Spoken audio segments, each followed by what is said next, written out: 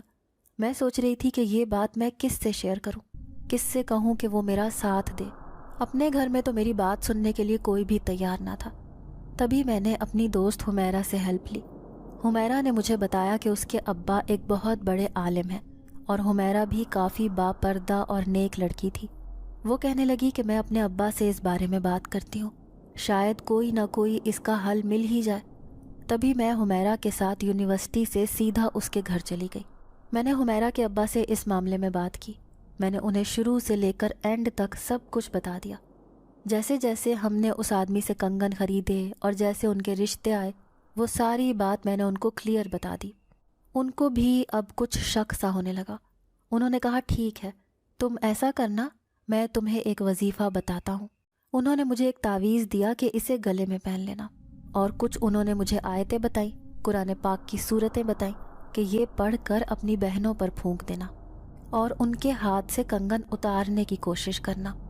میں نے ان کی ہاں میں ہاں ملائی اور ان سے وہ تعویذ اور دم کیا ہوا پانی لے کر گھر آ گئی۔ اب جیسے ہی میں گھر پہنچی تو مجھے محسوس ہوا جیسے سمائکہ اور شمائلہ میری طرف بہت گھور گھور کے دیکھ رہی تھی۔ شاید ان کو کچھ محسوس ہو گیا تھا، ایسے لگ رہا تھا جیسے مجھے کھا جائیں گی۔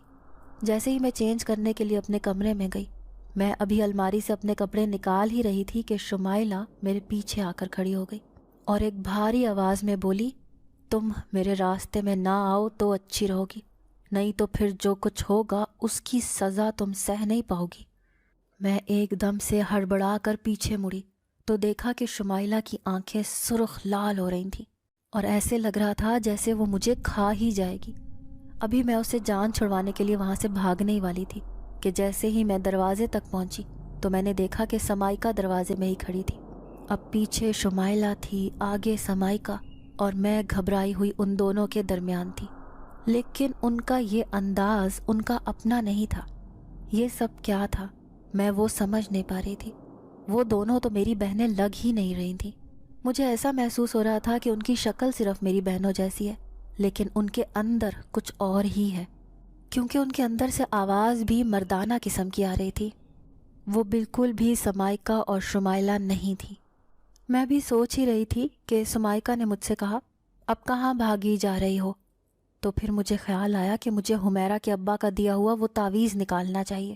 تبھی میں بھاگ کر بیڈ کی طرف گئی اور اپنے ہینڈ بیگ سے وہ تعویذ نکالا۔ اسے میں نے آتے ہوئے موچی سے چمڑے میں سلوا لیا تھا۔ میں نے جلدی سے وہ تعویذ اپنے گلے میں پہنا اور وہ دم کیے ہوئے پانی والی بوتل اٹھائی اور اس میں سے تھوڑا تھوڑا پانی نکال کر ان کی طرف چھینٹے دینے لگی۔ جیسے ہی اس پانی کے چھینٹے سمائکہ اور شمائلہ کے منہ پر پڑے تو وہ دونوں ایک دم سے بے ہوش ہو کر نیچے گر گئیں۔ تبھی میں نے امی ابو کو آواز دی، امی دیکھیں سمائکہ اور شمائلہ کو کیا ہوا ہے۔ امی ابو دونوں بھاگتے ہوئے آئے۔ وہ دونوں بھی بہت پریشان تھے کہ آخر ان دونوں کی طبیعت اچانک سے کیوں خراب ہو گئی۔ امی بہت پریشان ہو رہی تھیں کہ ابھی تو وہ دونوں بالکل ٹھیک تھی، پھر ایک دم سے ایسا کیا ہو گیا ہے۔ تبھی میں نے بتایا کہ پتہ نہیں امی کیا ہوا ہے، یہ دونوں ہی بے ہوش ہو کر گر گئیں اور ایک ہی جھٹکے میں ایسا ہوا ہے۔ میں امی کو پوری بات بتانا نہیں چاہتی تھی کیونکہ اس سے امی پریشان ہو جاتی اور ابھی میں بتا بھی نہیں سکتی تھی۔ اگر بتا دیتی تو کچھ گڑبڑ ہو جاتی، اسی لیے مجھے ابھی سب کچھ چھپانا ہی تھا۔ یہ سب تو حمیرہ کے ابا کے دیے ہوئے پانی کا کمال تھا کہ وہ دونوں بے ہوش ہو گئیں، کیونکہ اس وقت ان کے اندر ان کی اپنی روح نہیں تھی بلکہ کسی جن کا سایہ تھا۔ لیکن مجھے جاننا یہ تھا کہ یہ جن میری بہنوں سے کیا چاہتا ہے۔ میں اپنی ہی سوچوں میں سوچے جا رہی تھی، تبھی مجھے شمائلہ کی فرینڈ کا خیال آیا کہ اس نے بھی تو یہ کنگن پہنا تھا اور اس کی بھی تو شادی ہو گئی تھی، لیکن وہ شادی کر کے اپنے گھر میں ٹھیک ہے۔ اب مجھے یہ بھی ٹینشن تھی کہ میں اس کا بھی پتہ لگواؤں، کیونکہ مجھے اس معاملے کی تہہ تک پہنچنا تھا۔ آج میں نے حمیرہ کو ساتھ لیا اور شمائلہ کی اس فرینڈ کے گھر پہنچی۔ جیسے ہی میں ان کے گھر پہنچی تو اس کی امی بہت زیادہ رو رہی تھیں۔ تبھی انہوں نے مجھے بتایا کہ ان کی بیٹی کی شادی کو 2 ہفتے ہونے والے ہیں، لیکن ابھی تک اس کا کچھ پتہ ہی نہیں ہے۔ جس گھر میں وہ بیاہ کر گئی تھی پتہ چلا ہے کہ وہ گھر والے تو وہ گھر ہی چھوڑ کر چلے گئے ہیں۔ پتہ نہیں وہ میری بیٹی کو بھی ساتھ لے گئے ہیں اور فون پر رابطہ تک نہیں کر رہے۔ اب مجھے اور بھی زیادہ شک ہونے لگا اور مکمل طور پر یہ یقین ہو چکا تھا کہ جو کچھ بھی ہے یہ غلط ہے، اور یہ کوئی انسان نہیں ہے جو ایسا کر رہا ہے، بلکہ یہ کوئی دوسری ہی مخلوق ہے۔ تبھی میں نے شمائلہ کی اس دوست کی امی کو تسلی دی کہ آپ پریشان نہ ہوں، اللہ کچھ نہ کچھ حل نکال دیں گے، اللہ بہتر کریں گے، بس آپ دعا مانگیں کہ آپ کی بیٹی بخیر و عافیت ہو۔ تبھی میں گھر کی طرف آئی۔ اب میں اپنی دونوں بہنوں سے ذرا دور ہی رہتی تھی۔ آج حمیرہ کے ابا نے مجھے 2 تعویذ دیے تھے۔ انہوں نے کہا تھا کہ یہ کسی نہ کسی طرح کر کے اپنی دونوں بہنوں کے گلے میں لٹکا دینا۔ آج بہت مشکل کام تھا۔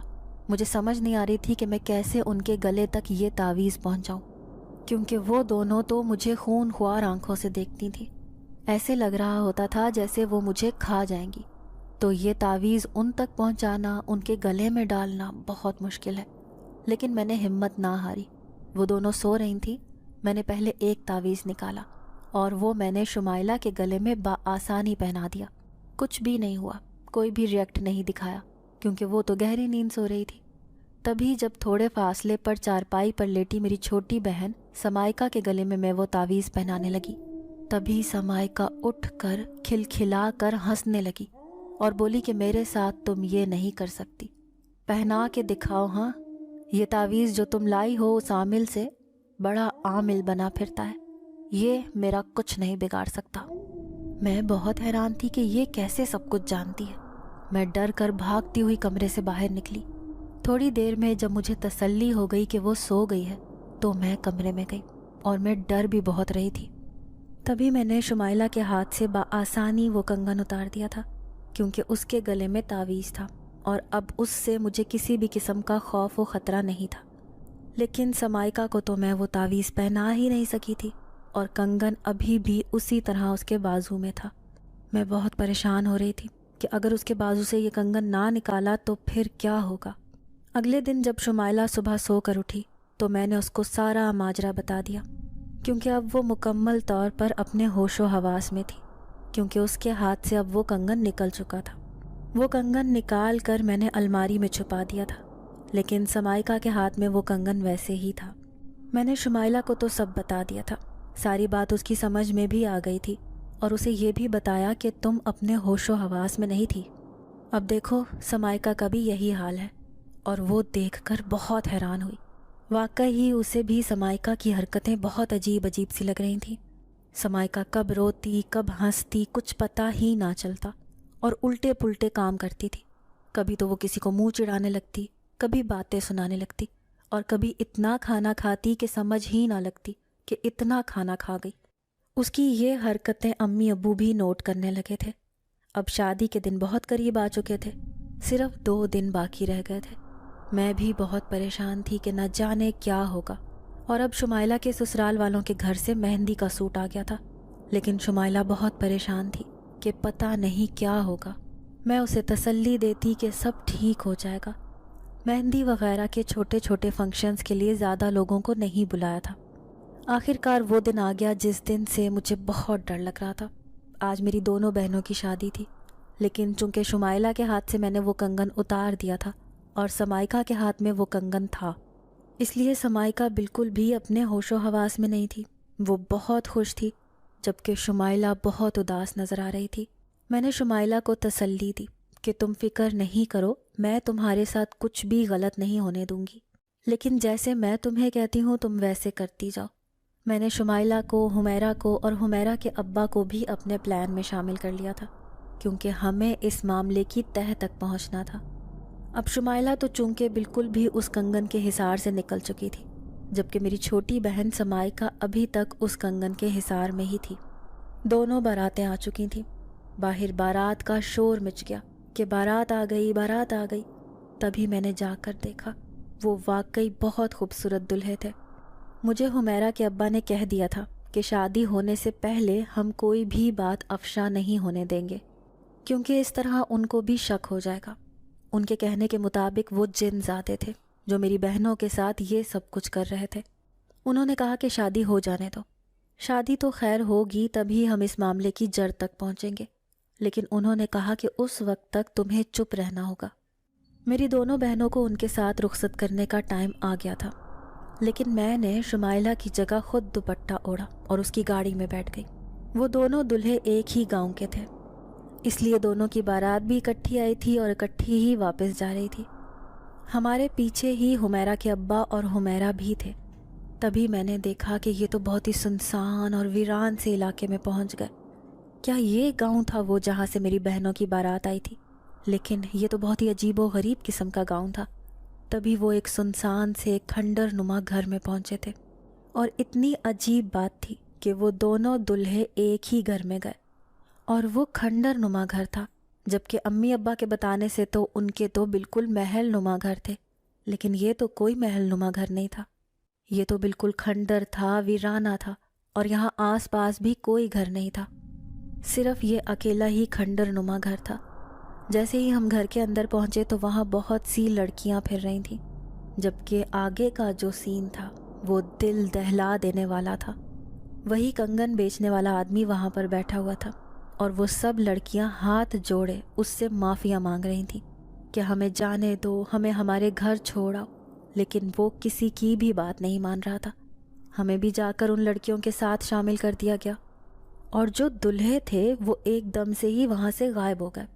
اب صرف وہاں پر وہ لڑکیاں موجود تھیں، میں تھی، میری بہن سمائکا تھی، اور صرف وہ جو کنگن بیچنے والا آدمی وہ وہاں موجود تھا۔ لیکن اس کا مقصد کیا تھا، میں یہ جاننا چاہتی تھی۔ مجھے بالکل بھی خوف محسوس نہیں ہو رہا تھا، کیونکہ میرے پاس حمیرہ کے ابا کا دیا ہوا تعویذ تھا، وہ میں نے اپنے گلے میں پہنا ہوا تھا، جبکہ سمائکا تو بالکل ان کے حصار میں تھی۔ سمائکا ان کے کہنے پر ہی سب کچھ مانتی جا رہی تھی، لیکن جیسے ہی سمائکا جا کر اس آدمی کے پاس بیٹھی تو وہ بھی مکمل اپنے ہوش و حواس میں آ چکی تھی، کیونکہ اس کا کنگن اتار دیا گیا تھا۔ پھر وہ بھی بولنے لگی کہ مجھے میرے گھر جانے دو۔ تبھی میں نے چھپکے سے گھونگھٹ اٹھایا اور بولی کہ سمائکا۔ جیسے ہی میں نے اس کو چھپکے سے آواز دی تو وہ ایک دم سے بولی چلو ہم اپنے گھر چلتے ہیں۔ وہ مجھے ابھی بھی شمائلہ ہی سمجھ رہی تھی، لیکن جیسے ہی اس نے گھونگھٹ مکمل اوپر اٹھا کر دیکھا تو وہاں میں، اس کی بڑی بہن زویا تھی۔ تبھی وہ حیران ہوئی کہ شادی تو شمائلہ کی ہونی تھی نا، کنگن شمائلہ نے پہنا تھا، تو تم یہاں کیسے؟ تبھی میں نے اسے بتایا کہ بس تم خاموشی سے بیٹھی رہو اور آگے کا سین دیکھو کیا ہوتا ہے۔ تبھی وہاں پر حمیرہ اور حمیرہ کے ابا بھی پہنچ چکے تھے۔ انہوں نے آتے ہی قرآنی آیات کا ورد کرنا شروع کر دیا۔ تبھی وہ جن بھڑک اٹھے اور اٹھ کر کھڑے ہو گئے۔ تم یہاں کیسے پہنچ گئے؟ یہاں پر تو صرف وہ لڑکیاں ہیں جنہوں نے کنگن پہنے تھے، اور تم یہاں کیسے پہنچ گئے ہو؟ تبھی میں اٹھی اور بولی کہ تم کیا چاہتے تھے کہ تم ہمارے ساتھ دھوکہ کرو گے اور میری بہنوں کو ایسے لے آؤ گے؟ یہ کوئی آدمی نہیں بلکہ جن ہے، مجھے یقین ہو چکا تھا۔ تبھی وہ بولا کہ کنگن تو تمہاری بڑی بہن اور چھوٹی بہن نے پہنا تھا، لیکن تم یہاں کیسے ہو؟ تم پہلے بھی مجھے بہت تنگ کرتی رہی ہو، تم نے بہت کوشش کی ان کے بازو سے کنگن اتارنے کی، اب تم پھر یہاں پر آ گئی ہو۔ تمہاری وہ بہن کہاں ہے جس کے ہاتھ میں وہ کنگن تھا، اور وہ کنگن کہاں ہے؟ اس کنگن سمیت ہی اسے یہاں آنا تھا۔ تبھی میں نے اس سے کہا کہ وہ کنگن میں نے اس کے بازو سے اتار دیا تھا۔ تو اتنی بات سن کر وہ جن طیش میں آ گیا، اس جن کی آنکھیں سرخ ہونے لگی اور وہ غصے کے مارے اٹھ کر کھڑا ہو گیا۔ تبھی وہ اپنی اصلی صورت میں واپس آ گیا، کیونکہ اس نے سب لڑکیوں کے ہاتھوں سے وہ کنگن اتار کر ایک سائڈ پر رکھ دیے تھے، اور وہ سب کی سب لڑکیاں مکمل ہوش و حواس میں آ چکی تھیں۔ اب وہ بھی جن سے بہت زیادہ ڈر رہی تھیں۔ اس کی شکل انتہائی خوفناک تھی، اس کی کھردری جلد، اس کے پھٹے ہونٹ، اس کے سر پر 2 سینگ اور اس کا کالا رنگ بہت ڈرا دینے والے سین تھا۔ ساری لڑکیاں سہمی ہوئی ایک سائڈ پر بیٹھی تھیں، لیکن ایک میں واحد تھی جو خود کو مضبوط کیے وہ سارا منظر اپنی آنکھوں کے سامنے دیکھ رہی تھی، اور ساتھ میں اس جن کو جواب بھی دے رہی تھی، کیونکہ میرے پاس حمیرہ کے ابا کا دیا ہوا تعویذ تھا اور وہ بھی میرے ساتھ ہی موجود تھے۔ وہ پڑھ پڑھ کر اس جن کی طرف پھونک رہے تھے، بتاؤ کہ تم نے یہ سب کیوں کیا ان معصوم لڑکیوں کے ساتھ؟ ان کے گھر والے کتنے پریشان ہیں، تمہیں اس بات کا اندازہ ہے؟ لیکن وہ صرف اپنا مقصد پورا کرنا چاہتا تھا۔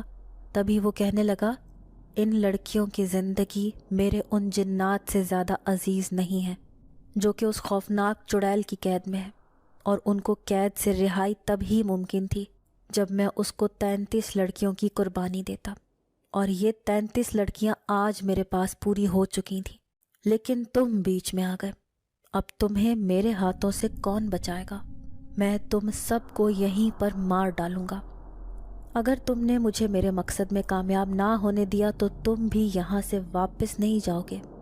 وہ ہمیں دھمکیاں دے رہا تھا، لیکن مجھ پر اور حمیرہ کے ابا پر اس چیز کا کوئی اثر نہیں ہو رہا تھا، کیونکہ وہ ایک عامل تھے، قرآن کے حافظ تھے۔ وہ قرآن کی تلاوت کرتے رہے اور میں بھی اپنے مقصد پر ڈٹی رہی، کیونکہ ادھر میری بہنوں کی زندگی کا سوال تھا اور ساتھ ہی بہت سی لڑکیوں کی زندگیاں داؤ پر لگی ہوئی تھیں۔ اسی لیے میں نے اپنی ہمت باندھے رکھی اور ان لڑکیوں کو دلاسا دیتی رہی کہ تمہارے ساتھ کچھ غلط نہیں ہوگا، تم یقین رکھو۔ مجھے بھی خود پر بہت اعتبار تھا اور مجھے حمیرہ کے ابا کے عالم ہونے پر بھی یقین تھا کہ وہ کچھ نہ کچھ ہم سب کے لیے ضرور کریں گے۔ انہوں نے بھی تو اپنی زندگی داؤ پر لگائی تھی اور وہ یہاں تک آئے تھے کیونکہ وہ بھی ان لڑکیوں کو اس ظالم جن سے آزاد کروانا چاہتے تھے، کیونکہ کل کو ان لڑکیوں کی جگہ ان کی اپنی بیٹی بھی ہو سکتی تھی۔ انہوں نے بہت سی قرآنی آیات پڑھ پڑھ کر اس جن کی طرف پھونکی۔ تبھی وہ پھڑپھڑانے لگا اور بولا کہ دیکھو، مجھے ان لڑکیوں سے کوئی غرض نہیں، میرے 33 بیٹے ہیں اور وہ 33 کے 33 اس چڑیل کی قید میں ہیں۔ اس چڑیل نے انہیں ان کنگنوں میں قید کر دیا۔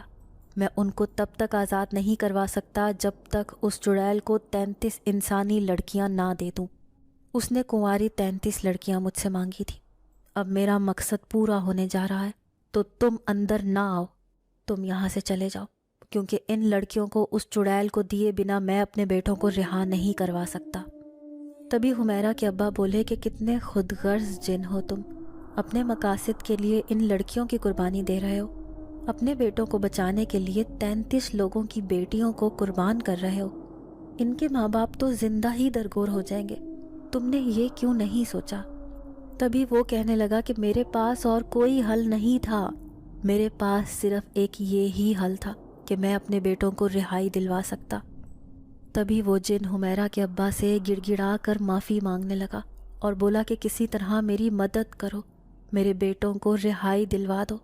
اگر تم ان لڑکیوں کو لے جانا چاہتے ہو تو لے جاؤ، لیکن میری مدد کرو، کیونکہ کوئی انسان ہی میری مدد کر سکتا ہے، تبھی میں اپنے بیٹوں کو رہائی دلوا سکتا ہوں۔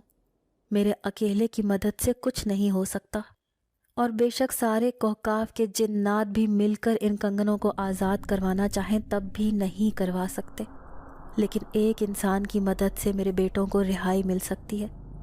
تبھی حمیرہ کے ابا نے کہا کہ ٹھیک ہے، میں تمہاری مدد کروں گا، لیکن اس سے پہلے تم ان لڑکیوں کو آزاد کر دو۔ تبھی اس نے وعدہ کیا کہ وہ ان لڑکیوں کو آزاد کر دے گا۔ حمیرہ کے ابا نے اس جن سے کہا کہ تم اس چڑیل کو کوئی بہانہ بنا کر یہاں پر بلا لو، اور پھر ہم خود ہی کسی نہ کسی بہانے سے اس سے کہیں گے کہ وہ تمہارے بیٹوں کو کنگنوں سے آزاد کر دے۔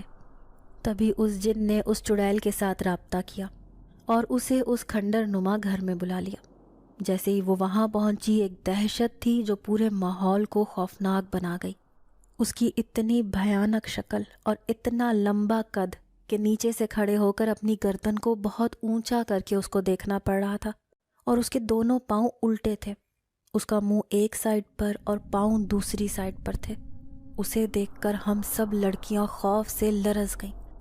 تبھی اس جن نے کہا کہ میں نے 33 لڑکیاں انسانی دنیا سے منگوا لی ہیں، اب تم ان کنگنوں سے میرے بیٹوں کو آزاد کر دو۔ حمیرہ کے ابا وہ سارا منظر ایک سائڈ پر چھپے دیکھ رہے تھے۔ تبھی وہ قرآن پاک کی صورتیں پڑھ پڑھ کر اس چڑیل کی طرف پھونکنے لگے کہ ایک دم سے وہ چڑیل لرزنے لگی، کانپنے لگی اور نیچے زمین پر گر گئی۔ تبھی انہوں نے اپنے وظیفے تیز کر دیے۔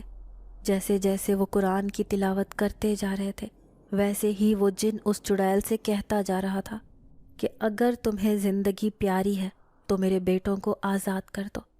وہ چڑیل ہاتھ جوڑ کر معافیاں مانگنے لگی اور بولی کہ ٹھیک ہے، میں تمہارے بیٹوں کو آزاد کر دیتی ہوں، لیکن اس عامل سے کہو کہ یہ قرآن کی آیتوں کا ورد چھوڑ دے، یہ نہ کرے۔ لیکن وہ جن بھی اب پکا ہو چکا تھا، کیونکہ اب اس جن کا کہنا تھا کہ وہ بھی مسلمان ہے، وہ کسی کو تنگ نہیں کرنا چاہتا، لیکن اس نے انتہائی مجبوری میں یہ قدم اٹھایا تھا۔ تبھی اس نے اس چڑیل سے کہا،